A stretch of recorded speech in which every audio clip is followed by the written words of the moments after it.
Bem-vindos a um novo episódio do Medicina em Dia.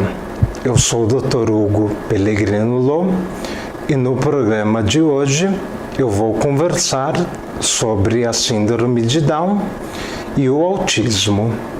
Vou começar falando sobre a síndrome de Down. O que é a síndrome de Down?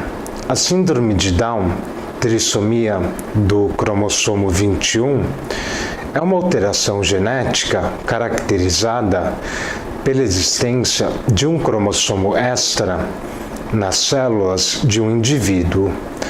Tal condição causa problemas no desenvolvimento corporal e cognitivo, promovendo características físicas típicas e deficiência intelectual em diferentes graus. Estima-se que a cada 700 nascimentos, um bebê tenha a condição. As chances aumentam à medida em que uma mãe envelhece, sendo um dos maiores fatores de risco a gravidez acima dos 35 anos de idade. No Brasil, há cerca de 270 mil pessoas com síndrome de Down. Trata-se da condição genética e forma de deficiência intelectual mais conhecida no mundo. A alteração se manifesta com a mesma frequência em ambos os sexos, em pessoas de todas as etnias e grupos sociais. O comportamento dos pais durante a gestação não aumenta nem diminui as chances da criança nascer com a síndrome. Não se pode culpar nenhum dos pais pela condição da criança, uma vez que ela acontece, na maioria dos casos, por uma combinação aleatória de chances. Para compreender os tipos de síndrome de Down existentes, precisa-se primeiro compreender como ela ocorre. Normalmente, os seres humanos possuem 46 cromossomos em cada célula do corpo. Esses cromossomos são separados em pares que vão desde o primeiro até o 22º par, chegando então nos cromossomos sexuais, XX ou XY. 23 desses cromossomos são herdados da mãe, enquanto os outros 23 vêm do pai. Geralmente, o erro ocorre por conta de uma não disjunção, caracterizada pela incapacidade de um cromossomo se juntar ao seu par, dando origem, então, a um cromossomo extra, que costuma se ligar ao 21º par em uma célula completa. Na fecundação, ocorre a junção do espermatozoide com o óvulo, devendo resultar numa célula com o total de 46 cromossomos. Depois, essa célula se divide, dando origem a uma nova célula clone, com todas as características da célula original. Dessa maneira, dá-se o desenvolvimento normal de um embrião. Quando a célula original acaba tendo 47 cromossomos, todas as células seguintes terão, então, também 47 cromossomos. É importante salientar que, apesar de se saber atualmente como a síndrome ocorre, não se tem evidências do que causa a alteração. Portanto, na maioria das vezes, você não pode dizer por que uma criança nasce com a síndrome. Os tipos de síndrome de Down se diferem em como e quando ocorre a não disjunção, ou seja, quando o cromossomo extra apareça. Entenda: trissomia simples. Na trissomia simples, a não disjunção ocorre no óvulo ou no espermatozoide, fazendo com que a célula tenha 24 cromossomos em oposição aos 23. Quando ocorre a fecundação, dá-se origem a uma célula com 47 cromossomos, que se multiplica e forma um embrião. É o tipo mais comum de síndrome de Down e não existem causas específicas para que isso ocorra. Translocação. A translocação ocorre quando o indivíduo possui 2 cromossomos 21 completos, mais um pedaço de um terceiro cromossomo 21 ligado a outro par, geralmente 13, 14, 15 ou 22. Isso acontece quando o pai ou a mãe possui, ao invés dos 2 cromossomos, o 21º par completos, um dos 2 cromossomos completo no local certo, enquanto o outro se soltou e grudou-se em outro par, novamente 13, 14, 15 ou 22. Nesses casos, o genitor não apresenta síndrome, pois apesar da localização errada, apresenta o número certo dos cromossomos nas células. Ao passar seu material genético para a criança, as células normais, com 2 cromossomos do 21º par, se juntam às alteradas, com um cromossomo no 21º par e uma parte em outro par, somando um total de 3 cromossomos 21. 2 na 21ª posição e outro em alguma outra parte do código genético. Esse tipo possui um pouco de fator hereditário, mas isso não configura uma causa para a condição. Ocorre em cerca de 13,5% da população com síndrome de Down. Mosaicismo.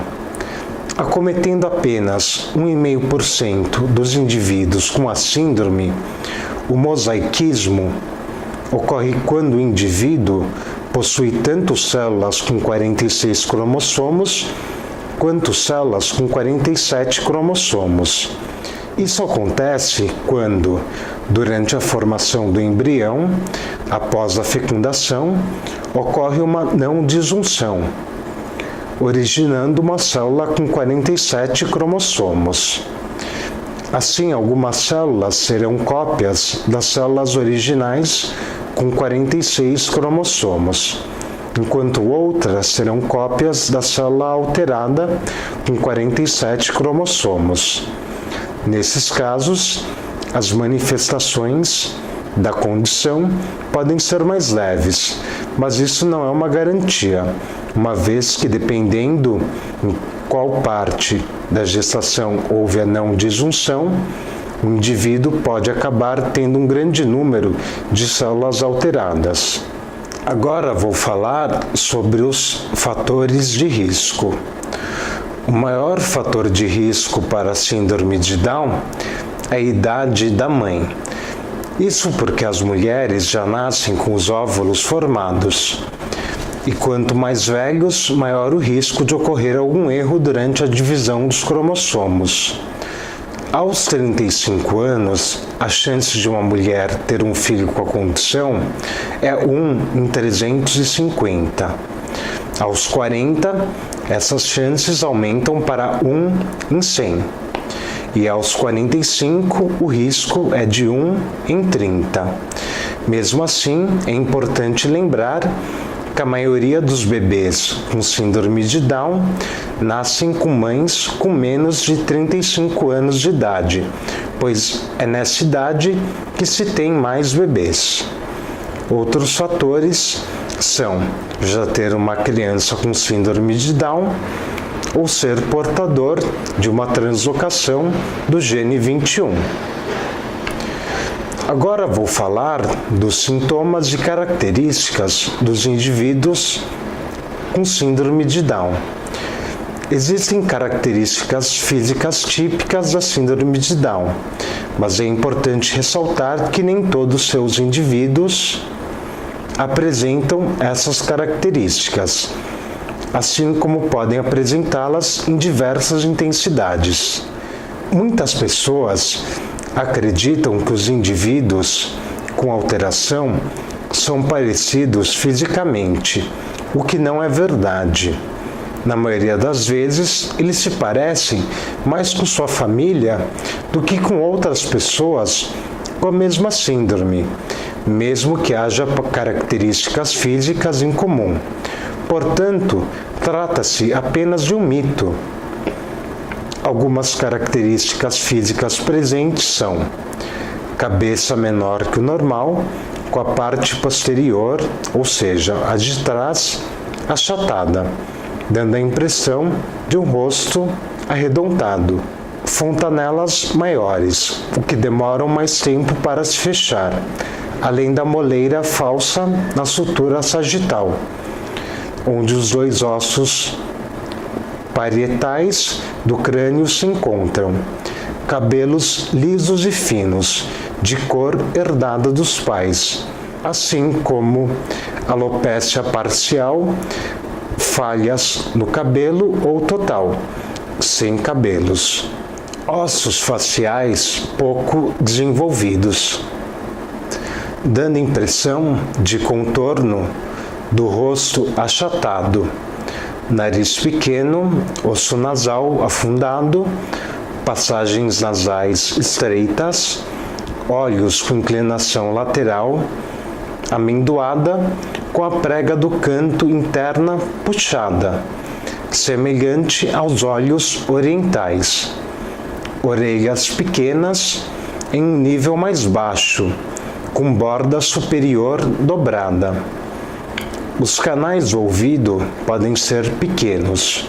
Boca pequena, que pode ficar constantemente aberta, de modo que a língua se projete para fora. Palato, sal da boca, estreito. Atraso na erupção dos dentes de leite, assim como falta de alguns dentes. Sobreposição de dentes devido à pequena mandíbula, pescoço largo, com pele redundante na nuca, abdômen saliente, osso externo, peitoral afundado ou projetado, conhecido como peito de pomba. Mãos e pés de tamanho reduzido. Falta de uma falange no dedo mínimo pode ocorrer nas mãos e nos pés. Espaço grande entre o hálux, dedão do pé, e de outros dedos. Ligamentos articulares enfraquecidos. Hipogonadismo, ou seja, genitálias pequenas.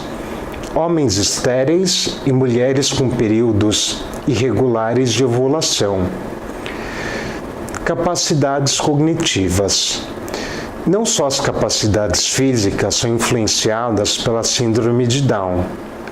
Sabe-se que as capacidades cognitivas dos indivíduos com a síndrome são um pouco menores do que a média, uma vez que o sistema nervoso dessas pessoas apresenta anormalidades estruturais e funcionais, que podem caracterizar retardo mental de leve a moderado. Entretanto, isso não quer dizer que elas não são capazes de aprender, ir à escola, formar-se na faculdade e trabalhar. A severidade da deficiência na cognição varia muito de pessoa para pessoa. Porém, tem-se o conhecimento de que o desenvolvimento cognitivo é também muito influenciado pela educação e ambiente no qual a criança cresce.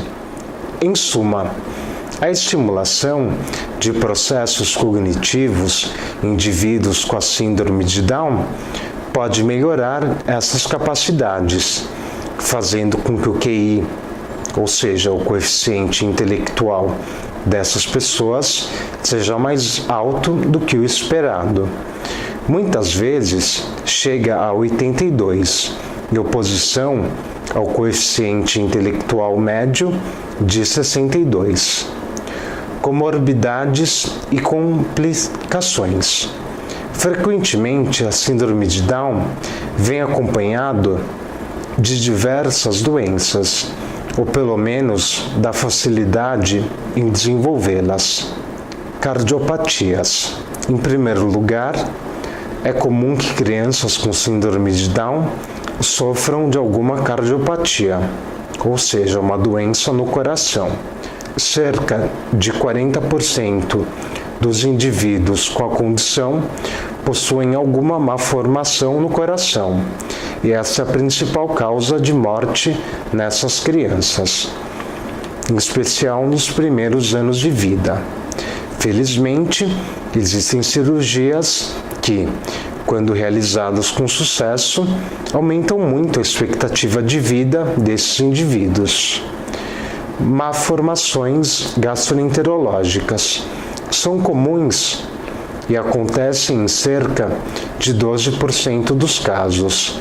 A mais frequente é a atresia do adenal, mas as crianças podem também apresentar estenose pilórica e fístulas tráqueo-esofágicas. Hipotonia. Em recém-nascidos é frequente a hipotonia, ou seja, musculatura flácida caracterizada por fraqueza muscular, gerando complicações como dificuldade para mamar no peito e constipação, por conta da fraqueza da musculatura intestinal. Demência. Devido às limitações intelectuais, pessoas com síndrome de Down têm um risco maior de demência, com sintomas que começam já aos 50 anos de idade. Há também um aumento nas chances de desenvolver a doença de Alzheimer. Outras complicações.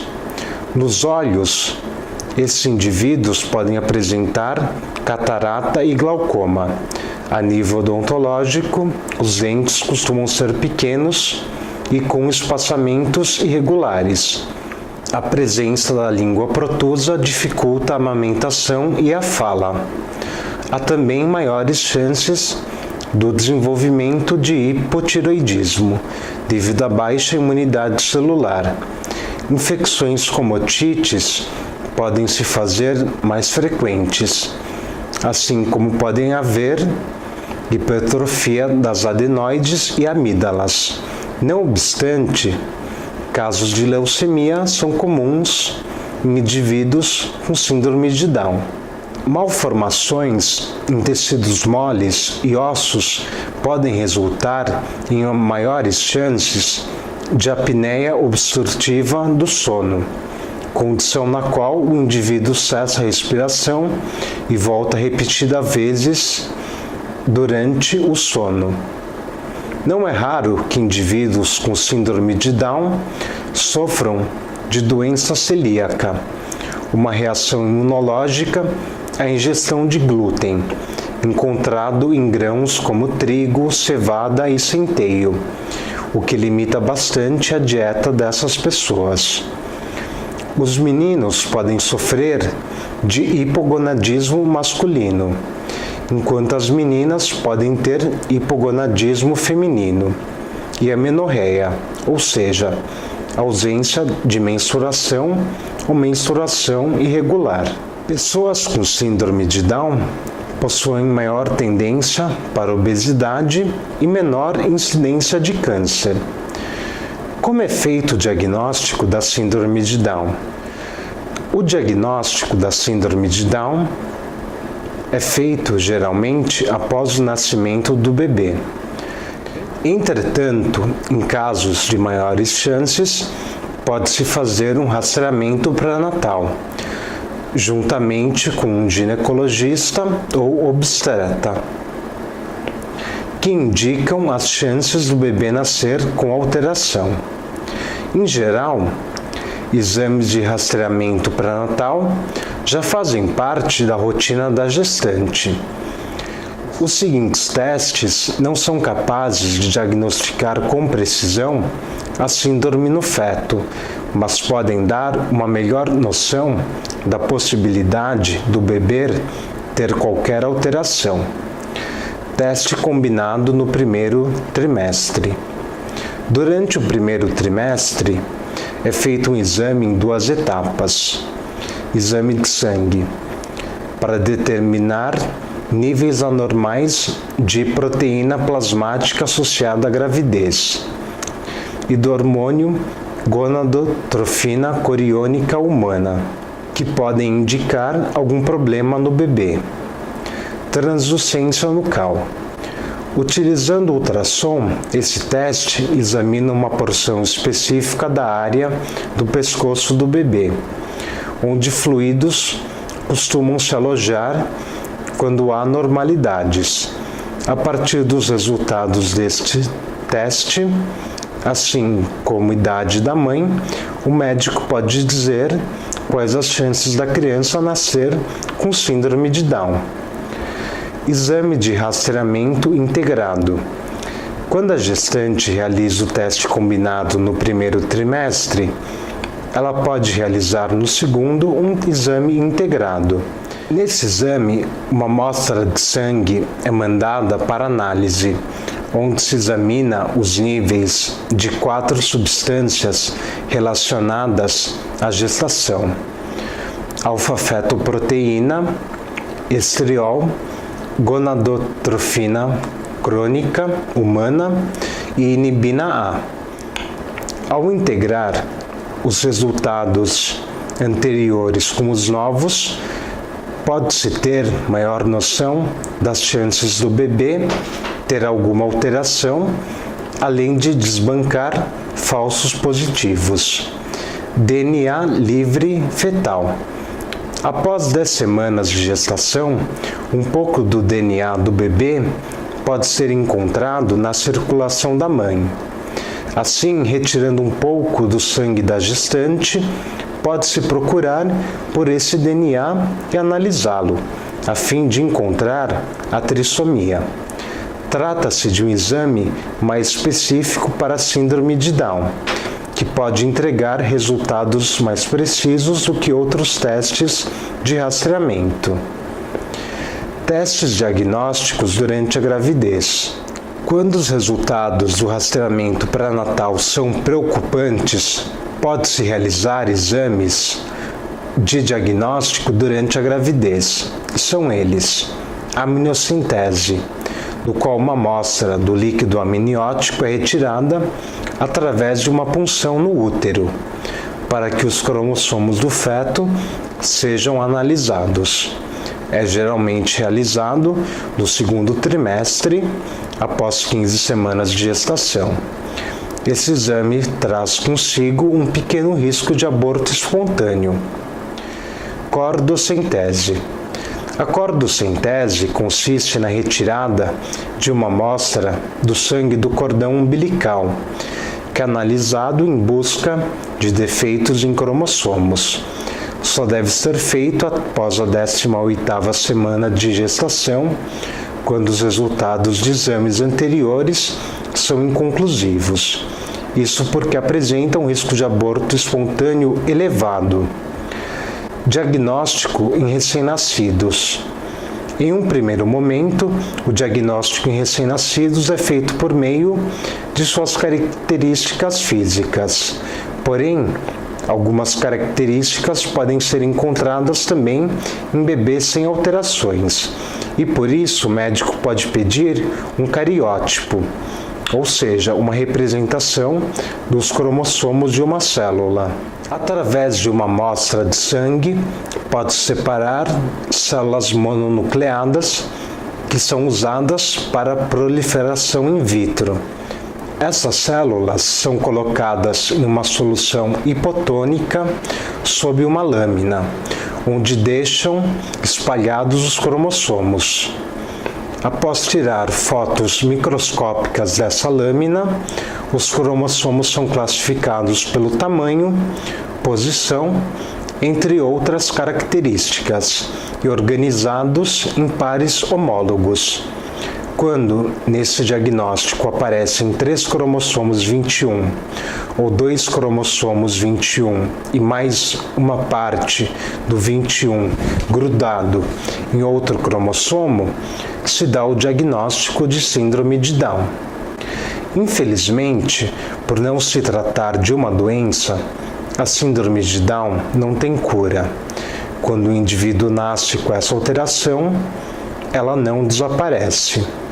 Entretanto, devido às limitações que ela pode causar na vida do paciente, existem diversas intervenções que podem ser feitas a fim de melhorar sua qualidade de vida.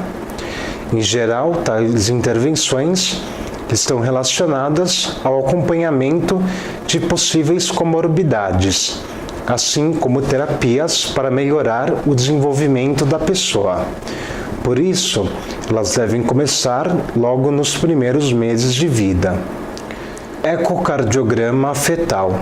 Uma vez que muitos bebês com síndrome de Down apresentam cardiopatias congênitas, o ecocardiograma fetal, realizado ainda durante a gravidez, pode ajudar a diagnosticar possíveis problemas no coração, assim como planejar intervenções subsequentes ao nascimento, quando necessário.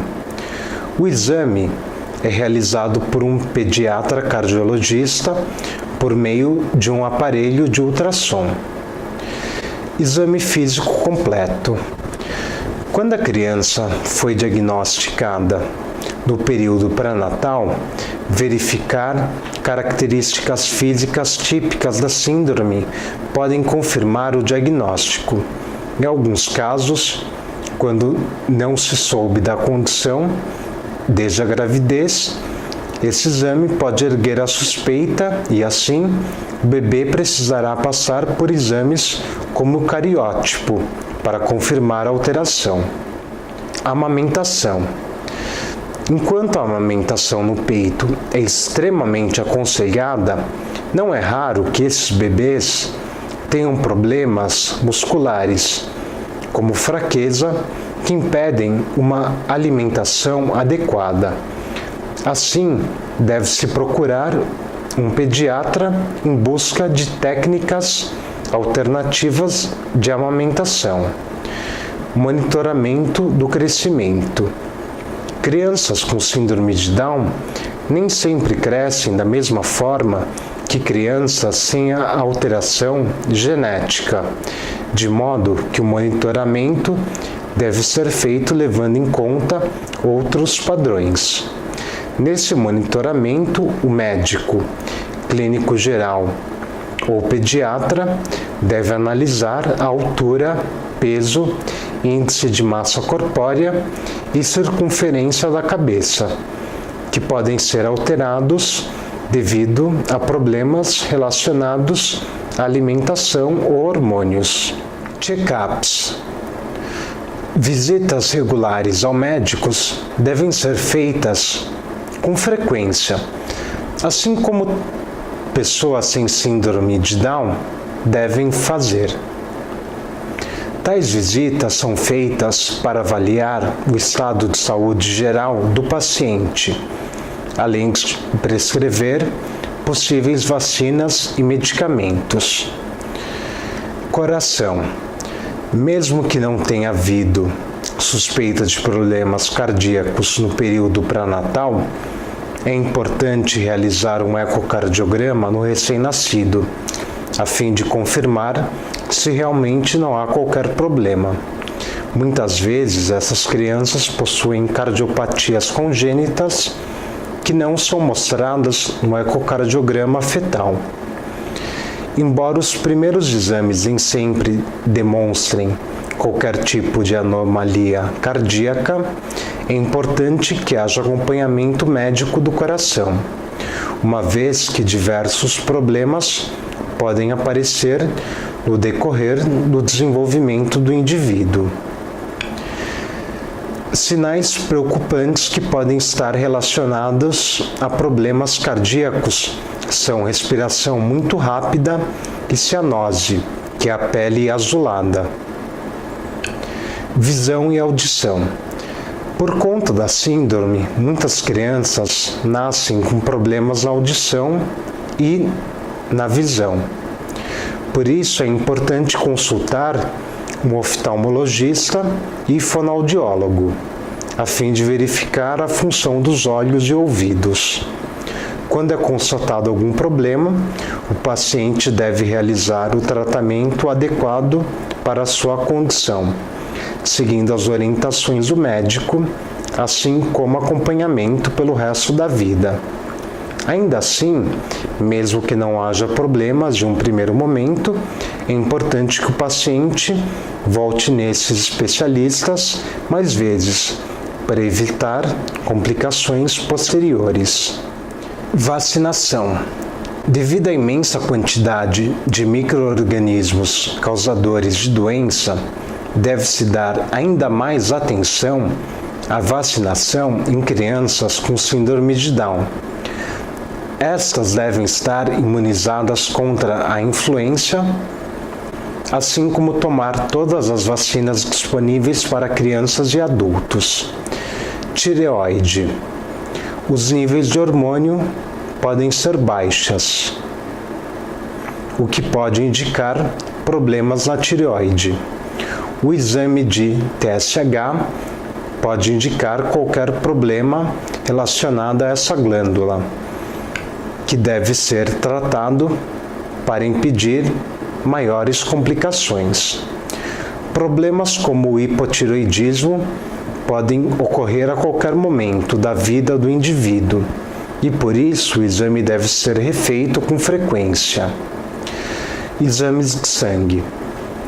A fim de diagnosticar qualquer desordem relacionada ao paciente, o indivíduo pode realizar um hemograma completo que conta os glóbulos brancos e vermelhos e outros componentes importantes do sangue.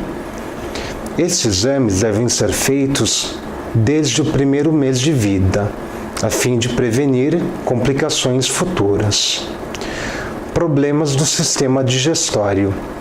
Indivíduos com síndrome de Down podem sofrer com constipação, refluxo gastroesofágico, entre outros. Por isso é importante checar a possibilidade de maiores complicações no sistema digestório. Infecções. Devido ao risco maior de contrair infecções, especialmente no sistema respiratório, bebês com a síndrome devem ser mantidos longe de parentes doentes, além de serem levados ao médico rapidamente, ao sinal de qualquer infecção. Adultos também devem tomar os cuidados necessários para evitar contaminação, como lavar as mãos com frequência e não compartilhar objetos de uso pessoal. Problemas nos dentes. A saúde dental em pacientes com síndrome de Down costuma ser boa, desde que sejam tomados os devidos cuidados. Porém, os dentes podem demorar a aparecer nas crianças, além de nascer fora de ordem específica. Além disso, é comum que a arcada dentária seja irregular. Distúrbios do sono. É comum que pessoas com a síndrome sofram de apneia do sono, uma disfunção da respiração enquanto dorme. Essa complicação pode afetar a qualidade do sono e o coração. Embora existam diversos sintomas da apneia bem visíveis, muitos não demonstram qualquer sintoma e por isso é importante notar-se se o indivíduo acorda muito durante a noite, tem muito sono durante o dia, se move muito enquanto dorme ou se dorme em posições incomuns. Outros sintomas comuns são respiração alta e roncos. Cérebro e sistema nervoso. É de extrema importância que o paciente seja acompanhado por um neurologista quando apresentar sintomas neurológicos, em especial convulsões. Sexualidade e puberdade. Assim como qualquer adolescente, os indivíduos com síndrome de Down que chegam na puberdade têm todos os problemas relacionados a ela.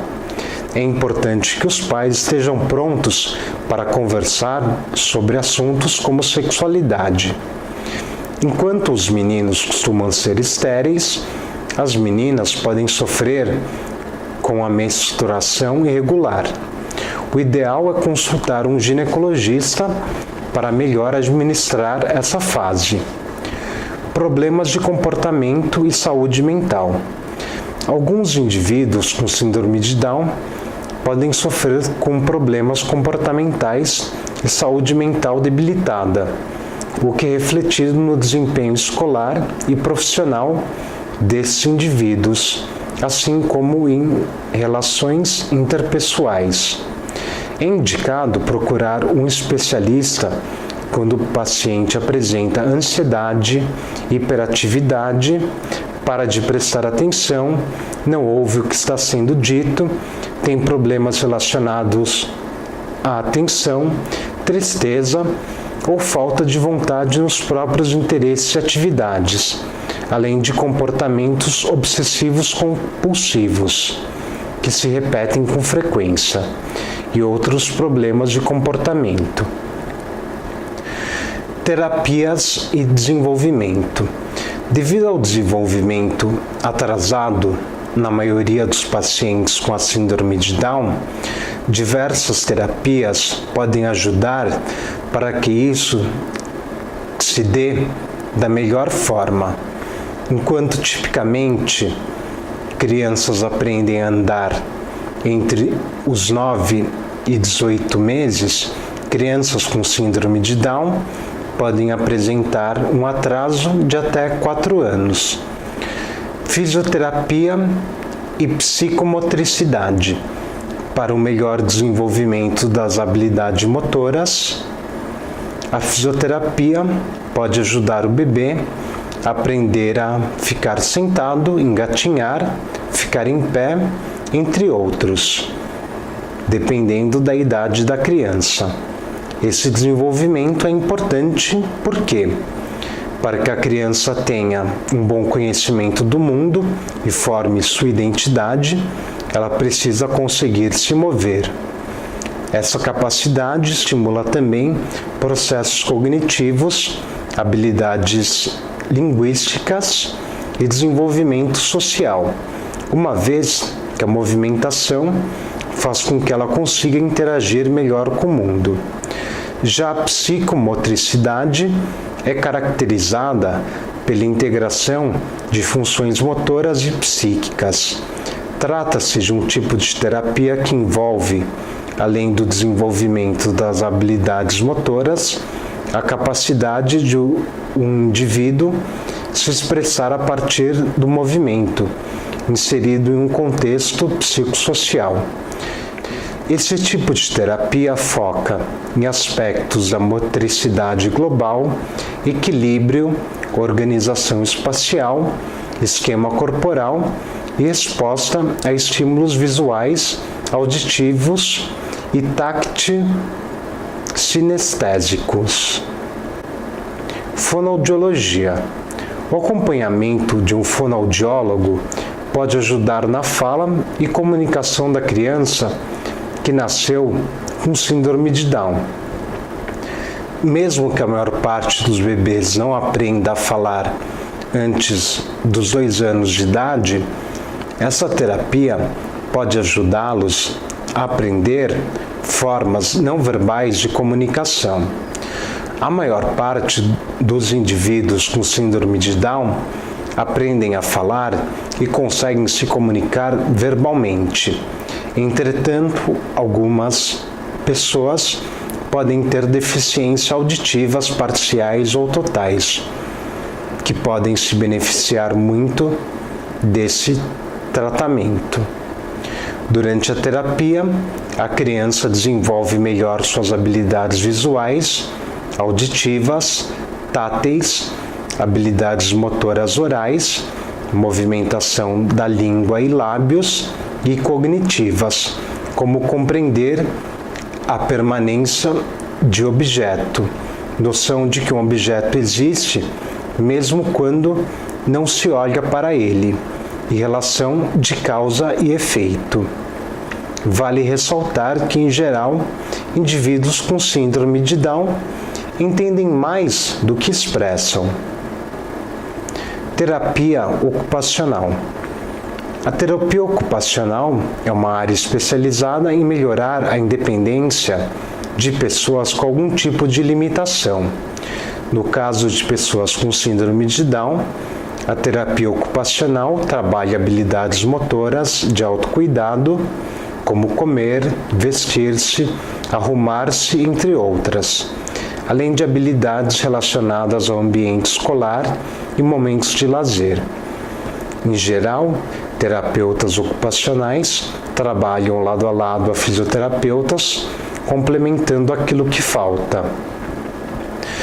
Enquanto os fisioterapeutas se preocupam mais com motricidade grossa, relacionada ao controle corporal, equilíbrio, postura, deslocamento, o terapeuta ocupacional busca desenvolver a motricidade fina, constituída por movimentos de alta precisão, como manipular objetos. Por meio da terapia ocupacional, a criança aprende habilidades para se tornar autossuficiente em diversas situações cotidianas, como na escola, em casa ou até mesmo no trabalho, em caso de indivíduos mais velhos. Qual a expectativa de vida de um indivíduo com síndrome de Down? No início do século XX, a expectativa de vida de indivíduos que nasceram com síndrome de Down não era maior do que uma década de vida. Felizmente, hoje em dia, devido aos avanços tecnológicos e da medicina, indivíduos com essa condição podem viver por mais 60 anos com qualidade. Agora vou falar sobre mitos e verdades sobre a síndrome de Down. Existem muitos mitos acerca da síndrome de Down, especialmente por conta da falta de informação. Apesar de muitas pessoas terem curiosidade, nem todas se sentem à vontade de perguntar, por meio de ofender o indivíduo com síndrome de Down ou seus pais. Por isso, aqui vão alguns mitos e verdades relacionados à síndrome de Down. Fala, linguagem e comunicação. Ao contrário do que muitas pessoas pensam, quem nasceu com síndrome de Down consegue falar normalmente, a menos quando existe alguma outra barreira fisiológica, problema nas pregas vocais, por exemplo. O que acontece, na verdade, é que não raramente há um atraso no desenvolvimento da linguagem. Crianças com síndrome de Down aprendem a falar mais tarde do que as outras, o que não significa que elas não vão aprender ou não vão entender o que está sendo dito. De fato, nunca se sabe quando a criança poderá começar a falar e como será o desenvolvimento da linguagem, mas é errôneo acreditar que por conta disso a criança não falará. Além disso, existe outro mito que diz que as pessoas com síndrome de Down não conseguem se comunicar por outro meio que não a fala. Isso é uma mentira, uma vez que muitas vezes a primeira maneira de comunicação que elas aprendem é a não verbal. Locomoção. Assim como acontecem com a fala e a linguagem, crianças com síndrome de Down podem andar, apenas aprendem um pouco mais tarde. Existem casos em que malformações nas pernas ou quadril podem levar o indivíduo a precisar de cadeiras de rodas, mas são casos isolados e não representam a maior parte da população com síndrome de Down. Personalidade e características afetivas. Muitos acreditam que o indivíduo com síndrome de Down é naturalmente carinhoso, mas isso, infelizmente, não passa de um mito. A formação da personalidade e padrões afetivos da pessoa com síndrome de Down se dá da mesma maneira que em uma pessoa sem a síndrome. Por conta da baixa média de coeficiente intelectual, as pessoas assumem que quem tem síndrome de Down preserva características da infância, como carinho e alegria. Entretanto, isso não é bem verdade. Um indivíduo com síndrome de Down pode ser especialmente carinhoso, enquanto o outro pode ser mais introvertido e preferir evitar o contato com outras pessoas. Reduzir a personalidade de alguém à condição é um erro. Sexualidade. Existe um mito quanto à sexualidade de quem nasceu com a síndrome de Down. Eles têm a sexualidade mais aflorada. Isso, claramente, não é verdade. Assim como qualquer um, essas pessoas chegam na puberdade e querem entender melhor seus corpos e o relacionamento com os outros. Entretanto, devido à condição, a sociedade não costuma considerar sua sexualidade, havendo pouca educação sexual para essas pessoas. Assim, muitas vezes, elas encontram barreiras para falar sobre sexualidade. Como consequência, seus corpos são censurados, a repressão por parte da sociedade, o que pode culminar em comportamentos sexuais inadequados. Entretanto, isso pode acontecer com qualquer pessoa, dependendo do meio, e não apenas com pessoas com síndrome de Down. Adoecimento frequente. Disse que pessoas com síndrome de Down adoecem facilmente, e isso, infelizmente, é verdade. Devido a malformações e baixa resistência imunológica, não é raro que essas crianças adoeçam mais frequentemente que outras, especialmente nos sistemas respiratório e digestório.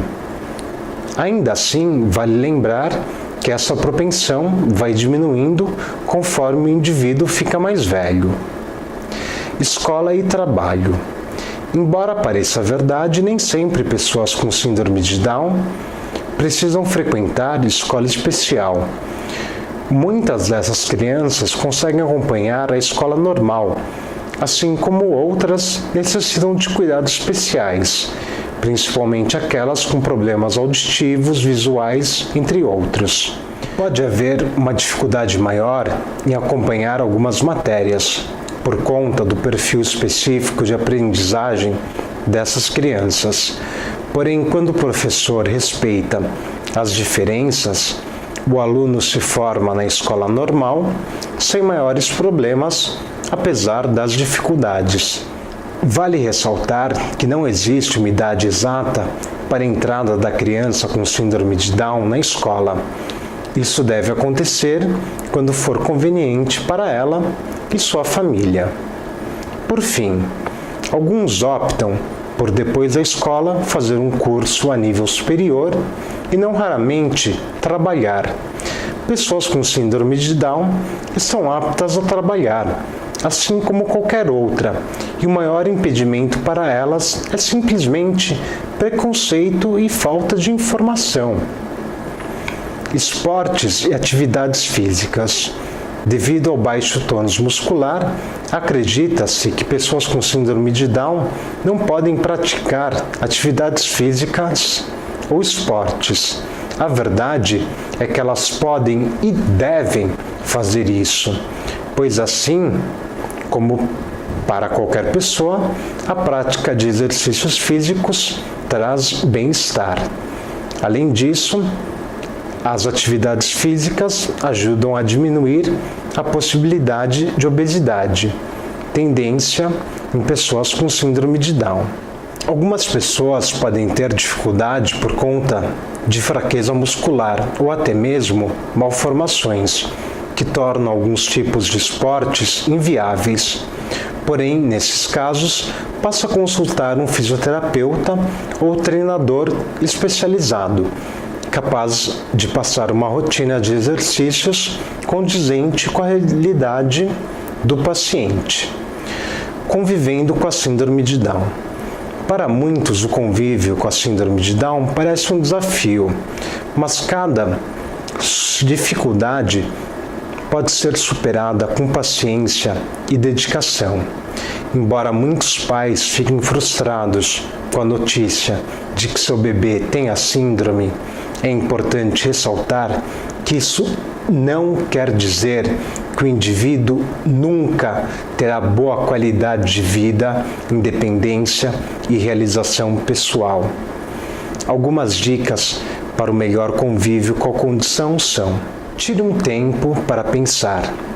A notícia de que seu filho tem uma alteração genética é sempre impactante, especialmente quando ela pode vir acompanhada de grandes limitações. Por isso, tire um tempo para si mesmo, a fim de pensar e aceitar antes mesmo de contar à família e os amigos. Tenha esperança. Ao saber que o filho tem síndrome de Down, muitos pais acabam tendo perspectivas negativas, deixando de acreditar que o filho pode aprender e acaba limitando os recursos aos quais as crianças têm acesso.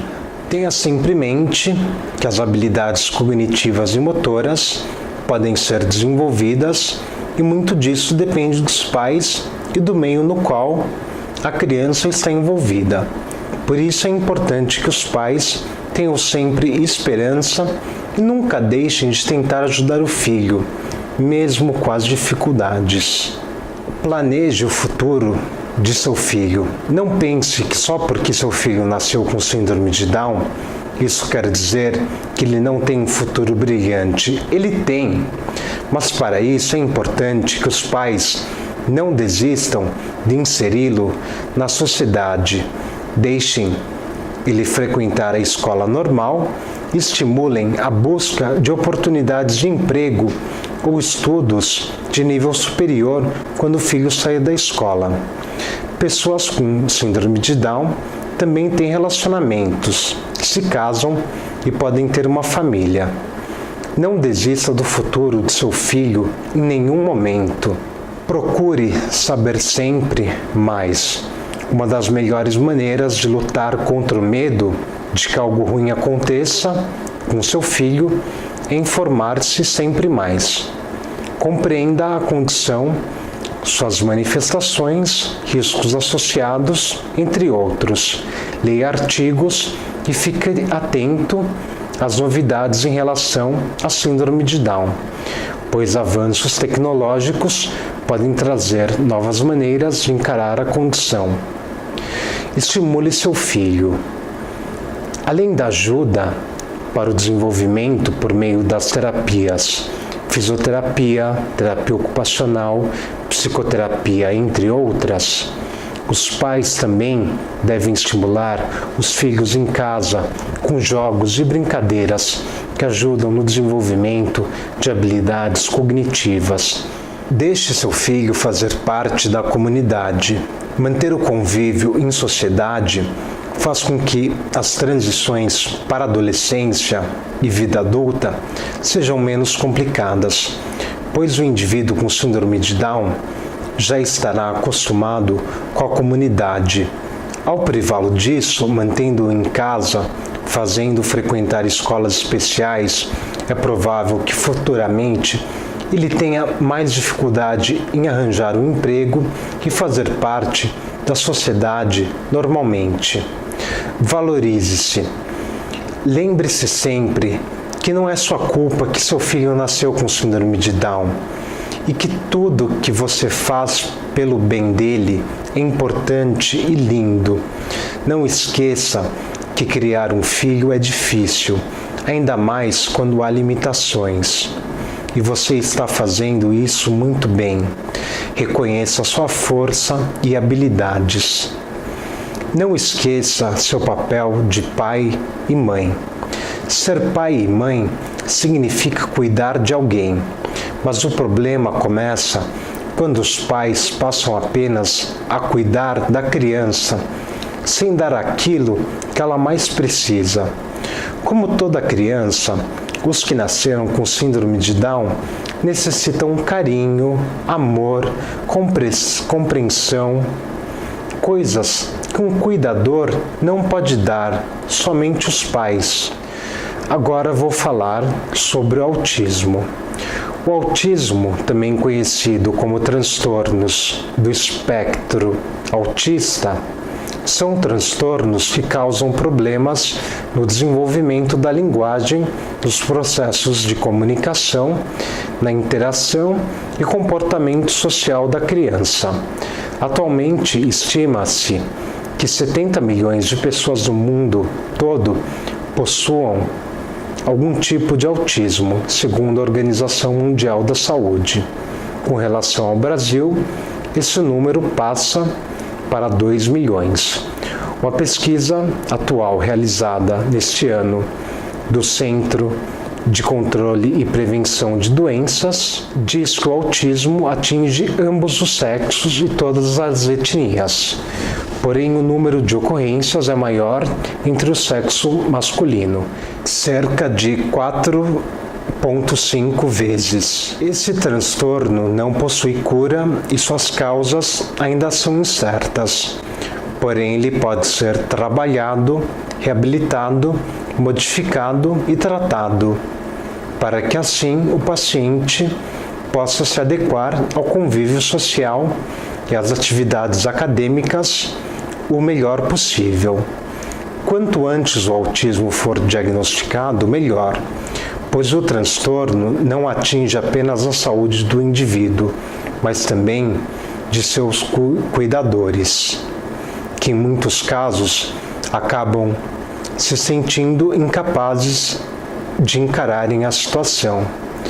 De acordo com o Centro de Controle e Prevenção de Doenças, são existentes 3 tipos de autismos: síndrome de Asperger, transtorno invasivo do desenvolvimento e transtorno autista.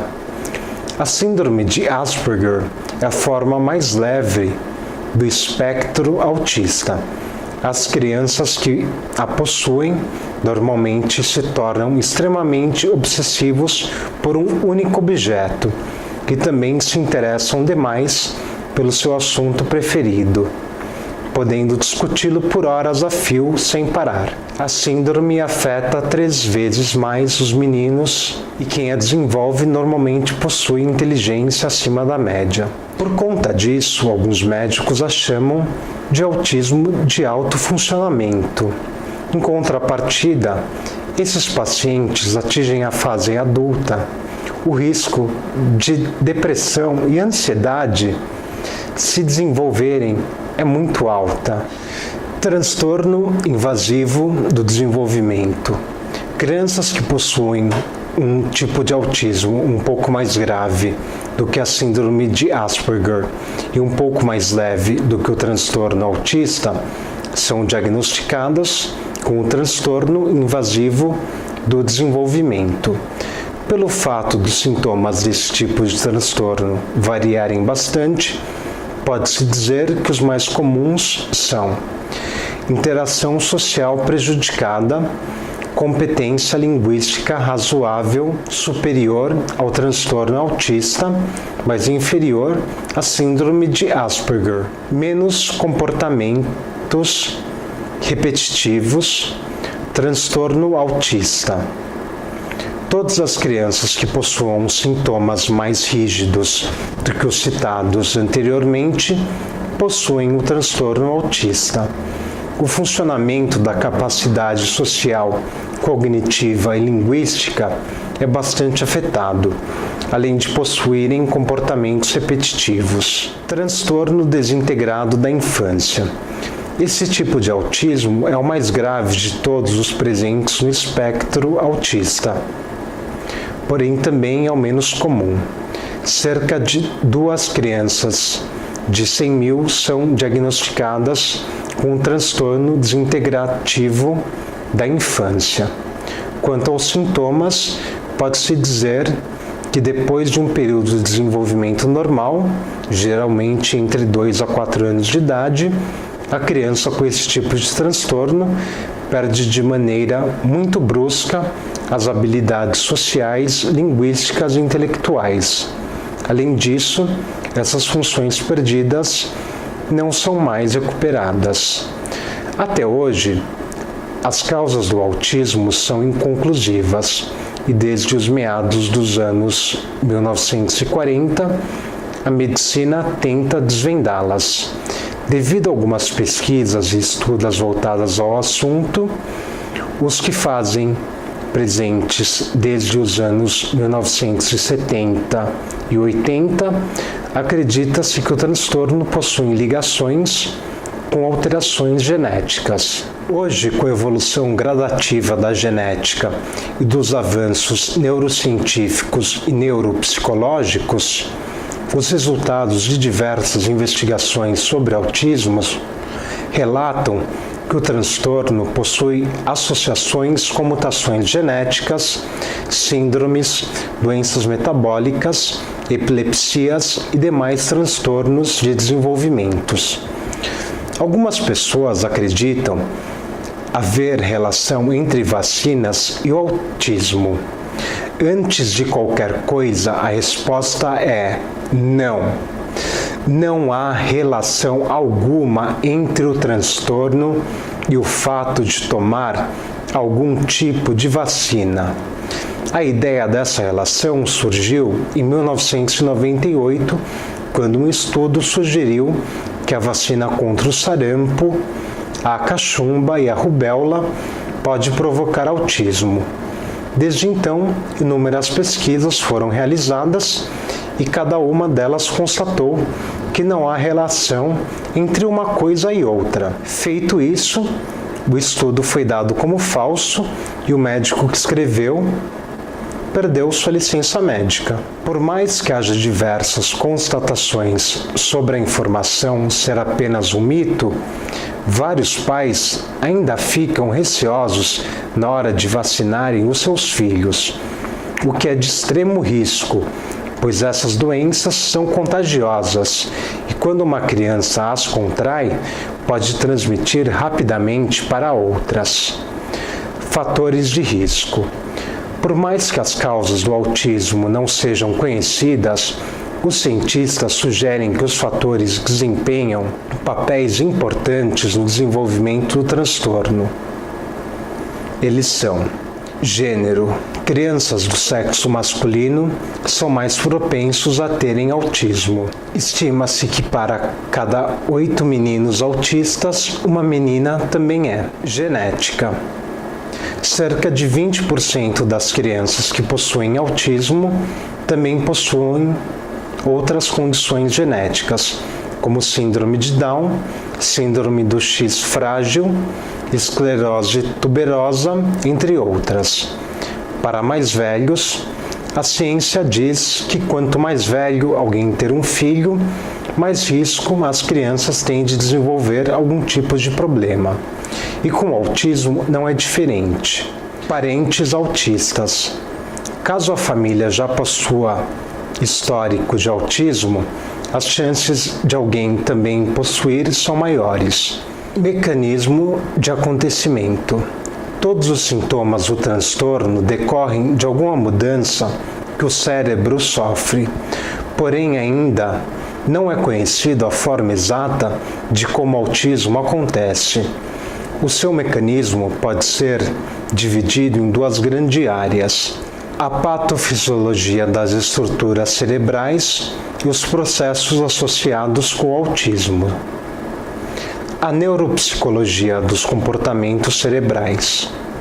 Alguns estudos apontam que o mecanismo do transtorno possui alteração no desenvolvimento do cérebro logo após a sua concepção, o que acaba fazendo com que esse órgão de crianças autistas cresçam mais rapidamente do que o normal. Esse crescimento excessivo pode estar ligado a alguma dessas hipóteses. Excesso de neurônios que causam conexões em demasia em locais importantes do cérebro. Migração neuronal, perturbado durante a gestação. Redes desequilibradas, excitatórias e inibitórias. Formação anormal de sinapses e espinhas dendríticas. Com relação ao sistema imunológico, pensa-se que ele desempenha um papel super importante no autismo. Foram encontradas em algumas crianças que possuem o transtorno inflamações do sistema sistema imunológico periférico e central. Essas alterações entre os sistemas imunológico e nervoso se dá ainda no estágio embrionário da criança e acredita-se que isso acontece devido ao uso de substâncias tóxicas ou infecções por parte da mãe. Já quanto aos neurotransmissores, ainda não se compreende muito bem. Supõe-se que a serotonina produzida por essas substâncias químicas possuem diferenças genéticas em seu transporte, o que acaba gerando a síndrome do X frágil, causa mais comum do autismo. Quais são os sintomas do autismo? O espectro autista é caracterizado pela dificuldade da pessoa em se comunicar e também em interagir socialmente. Além disso, a pessoa que sofre do transtorno tem a tendência de praticar alguns comportamentos repetidamente. Mudanças sociais. Geralmente, crianças entre 2 e 3 meses já observam os rostos próximos, voltam-se para vozes e sorriem. Na questão do autismo, essas ações não acontecem e quando tem por volta de 8 a 10 meses, essas crianças começam a apresentar alguns sintomas como falta de resposta quando chamadas e também do interesse para com as pessoas ao seu redor. Além disso, muitas crianças autistas possuem dificuldade em participar de brincadeiras que envolvem um grupo, preferindo brincarem sozinhas. Também podem ter dificuldade em interpretar gestos e expressões faciais do outro, o que faz com que o mundo seja um lugar desconcertante para eles. Dificuldades de comunicação. Em um desenvolvimento normal de uma criança, a aprendizagem das línguas, tanto verbais quanto através de gestos, se dá desde muito cedo. Um dos primeiros meios de comunicação de um bebê é a fala balbuciada e até o seu primeiro ano ele já afirma 1 ou 2 palavras. Em contrapartida, algumas crianças com autismo tendem a não balbuciar, falar e também não aprendem a se comunicar com gesto. Outras, por sua vez, possuem atrasos de linguagem e começam a falar apenas alguns anos depois do que seria o normal. Quando a linguagem começa a se desenvolver, a criança autista pode utilizar a sua voz de forma inusitada, ter dificuldade em combinar palavras em frases que possuem sentido ou ainda repetir a mesma frase várias vezes. Comportamentos repetitivos incomuns ou tendências a se envolver em apenas algumas atividades são outros sintomas característicos do autismo. Dentre os comportamentos encontram-se ações como mãos batendo, balançar de corpo, reorganização de objetos e repetição de sons e palavras.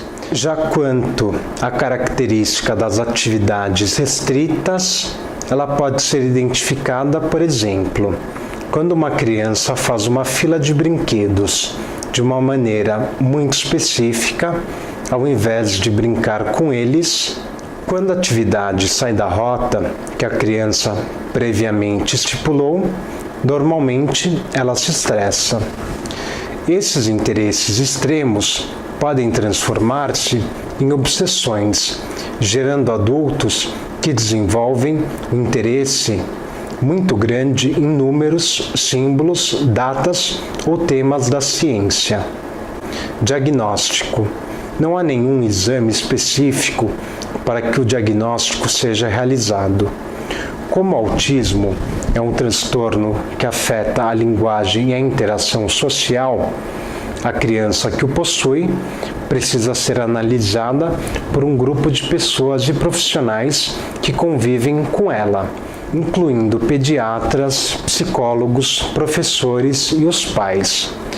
De acordo com a 5ª edição do Manual Diagnóstico e Estatístico de Transtornos Mentais, DSM-5, de 2013, os critérios para que um caso de autismo seja identificado são inabilidade persistente na comunicação e a interação social, que se manifesta através de 3 características: déficit na reciprocidade socioemocional, déficit no comportamento não verbal para a interação social, déficit no processo de desenvolver e manter um relacionamento, padrões restritos e repetitivos no comportamento e que são manifestados por pelo menos 2 desses itens: fala, movimentos, motores, o uso de objetos de maneira repetitiva, adesão excessiva a rotinas, verbais ou não verbais, ou excessiva relutância a mudanças, interesses fixos e altamente restritos que acabam sendo anormais para quem vê de fora, hiper ou hiporreatividade, a percepção sensorial de estímulos ou interesse excessivo para estímulos celso-perceptivos. Além da observação desses critérios, um exame físico e outro psicológico também podem ser requeridos, bem como uma ferramenta de exame específica, como, por exemplo, entrevista diagnóstico para autismo revisada, programa de observação diagnóstica de autismo, escala de classificação do autismo em criança, escala de classificação de autismo de Gilliam, teste de triagem para transtornos invasivos do desenvolvimento. É importante lembrar que os sintomas do transtorno se apresentam de forma heterogênea, ou seja, cada criança possui um jeito particular de ser. Eles variam intensamente quanto ao grau de comportamento, associado ou não com a deficiência intelectual e com a presença ou não da fala.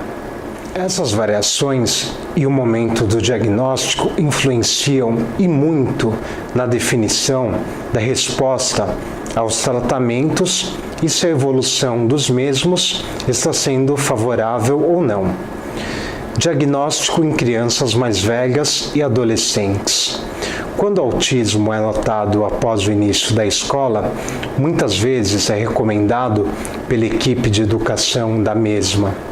Dentre os problemas de comunicação que se apresentam nas crianças, podem ser encontradas a interpretação do tom de voz e a dificuldade de entender expressões faciais, figuras de linguagem, humor ou sarcasmo. Além disso, os pais podem achar também que seu filho tem dificuldade em fazer amizade com os colegas. Diagnóstico em adultos. Em alguns casos, os adultos percebem sinais e sintomas de autismo neles mesmos. Quando isso acontece, normalmente procuram a ajuda de um psicólogo ou psiquiatra, e esse, por sua vez, irá fazer algumas perguntas referente às suas preocupações com interações sociais e desafios de comunicação. Essas informações e o histórico de desenvolvimento da pessoa ajudam na hora do diagnóstico preciso. Tratamento. Mesmo com todas as pesquisas referentes ao autismo em andamento, ainda não há um medicamento específico para o seu tratamento, bem como uma cura. Porém, há diversas maneiras para se trazer as funções cognitivas e funcionais da criança desde o momento em que foi diagnosticada. Para isso, uma equipe multidisciplinar é importante, pois cada especialista irá trabalhar em um certo tipo de desenvolvimento.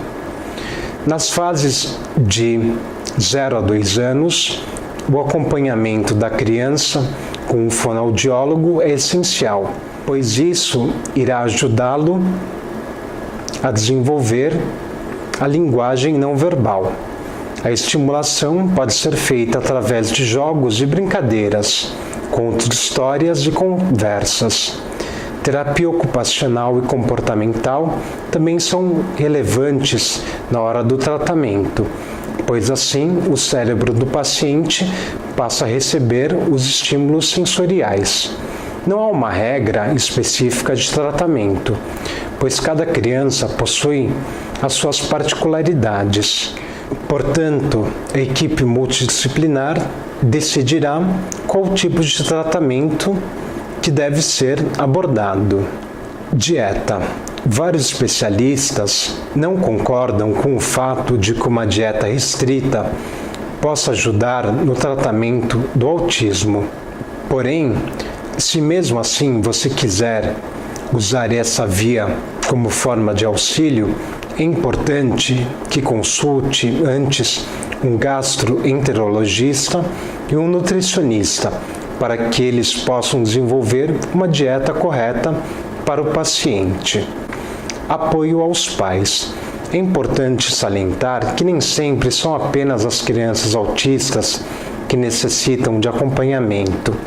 Como os pais normalmente se dedicam intensamente a elas, muitas vezes ficam frustrados e desgastados pelo fato de não poderem ajudá-las de maneira significativa. Portanto, acompanhamento psicológico pode ser efetivo na diminuição da ansiedade e do estresse que enfrentarão. Infelizmente, para muitos especialistas no assunto, ainda não há uma cura definitiva para o autismo. Porém, pelo fato do transtorno não ser de caráter progressivo, há vários casos de pacientes autistas que possuem um nível muito satisfatório de recuperação. Ao contrário de que muitas pessoas pensam, crianças e adultos autistas podem fazer contato visual com outras pessoas, além de demonstrarem afeto ao sorrir, rir e diversas outras emoções. Algumas ainda conseguem manter o emprego de forma responsável, mantêm uma relação estável com outras pessoas, casam-se e criam filhos. Mas, mesmo nesses casos, não se pode falar em cura, pois embora o desenvolvimento seja excelente, as características autistas permanecem por toda a vida. Enfrentando a situação. Cuidar de uma criança autista pode ser, na maioria das vezes, exaustiva, não só fisicamente, mas também emocionalmente. Para que isso não ocorra, algumas dicas são válidas. Encontre uma equipe de profissionais de confiança. Algumas decisões sobre educação e o tratamento de seu filho precisam ser tomadas e elas muitas vezes não são fáceis. Portanto, em primeiro lugar, a equipe multidisciplinar, que estará em constante contato com a criança, precisa ser de confiança e eficiente. Tire um tempo para si mesmo, para que o esgotamento seja evitado e assim seus relacionamentos pessoais e familiares não sejam afetados. Tire um tempo para você, relaxar e se exercitar. Procure outras famílias que também tenham crianças com autismo. Às vezes, procurar ajuda com outras pessoas que também enfrentam os desafios proporcionados pelo transtorno pode ser eficiente devido aos seus conselhos. Procure ver se não há nenhum grupo de apoio em sua região. Saiba mais sobre o transtorno. Há diversos mitos e equívocos sobre o autismo. Portanto, é sempre bom se informar sobre a questão, para que você possa ajudar seu filho da melhor maneira possível. Mantenha registro de visitas. Seu filho poderá ter visitas de muitas pessoas ao longo de seu tratamento, seja com profissionais ou familiares. Para que isso ajude no desenvolvimento e na monitoração do mesmo, mantenha um arquivo organizado de todas as reuniões e seus respectivos relatórios. Mantenha-se atualizados sobre todas as novas opções de terapia. A cada ano que passa, pesquisadores buscam encontrar novas tecnologias e terapias para que novas abordagens de ajuda sejam feitas nas crianças que possuem autismo. Prevenção. Não há maneira de prevenir o autismo. Porém, como já explicado, o transtorno pode ser tratado, fazendo com que as crianças melhorem a sua linguagem e suas capacidades sociais. Caso seu filho seja diagnosticado como autista, converse com especialistas sobre formas eficazes de tratamento. Nunca perca a esperança. Há uma série de televisão americana chamada The Good Doctor, em que o ator Freddie Highmore interpreta um médico cirurgião com autismo e síndrome de Savant. Sozinho no mundo, incapaz de conectar pessoalmente com aqueles que o rodeiam, ele usa seus extraordinários dons médicos para salvar vidas e desafiar o ceticismo de seus colegas. Eu sou o Dr. Hugo Pellegrino Lô. Muito obrigado por assistir ao programa de hoje. Para mais informações, peço que me contactem por meio de meu e-mail hugo.loh@gmail.com. Até o próximo programa.